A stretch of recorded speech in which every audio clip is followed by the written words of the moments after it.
রাজধানীর বকশীবাজার আলিয়া মাদ্রাসা মাঠে জামায়াতের নির্বাচনী জনসভা চলছে।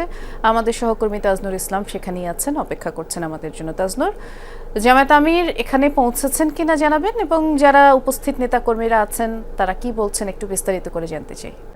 নতুন ব্লেন্ডে আরো রিচ অ্যারোমায় সেলন ফ্যামিলি ব্লেন্ড টে।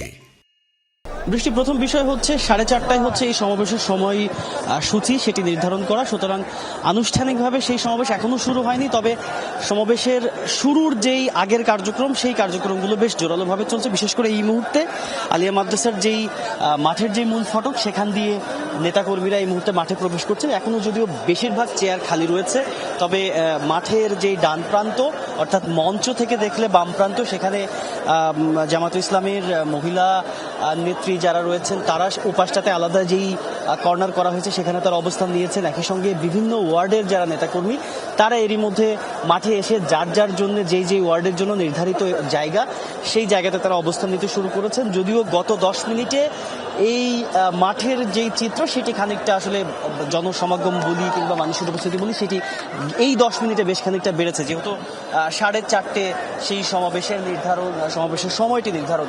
তবে একটি তথ্য যুক্ত করতে চাই, ধূপখোলা মাঠে আগের ঘন্টাতে জামাতের আমির তিনি একটি জনসভা করেছেন এবং সেখান থেকে এখানে আসার কথা, তবে তিনি এখনো পৌঁছাননি।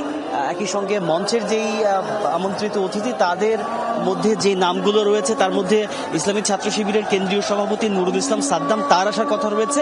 একই সঙ্গে আসার কথা রয়েছে ঢাকা বিশ্ববিদ্যালয়ের কেন্দ্রীয় ছাত্র সংসদের ভিপি সাদিক কায়েম, তার আসার কথা রয়েছে। একই সঙ্গে আমরা খুব আগেভাগেই দেখেছি যে এই আসনের অর্থাৎ ঢাকা 7 আসনে জামায়াতে ইসলামের এই দাঁড়িপাল্লা মার্কার যিনি প্রার্থী তিনি বেশ আগেভাগে এখানে এসেছেন। হাফেজ হাজি মোহাম্মদ এনায়েতুল্লাহ তিনি অনেক আগে এসেই এই সমাবেশের যে সার্বিক কার্যক্রম সেগুলো তিনি তদারকি করছেন।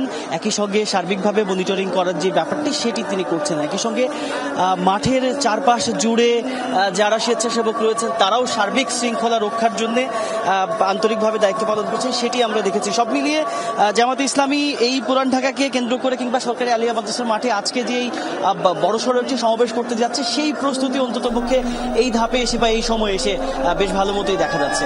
বৃষ্টি, দেখছিলাম আমরা সেটি। ধন্যবাদ তাজনুর।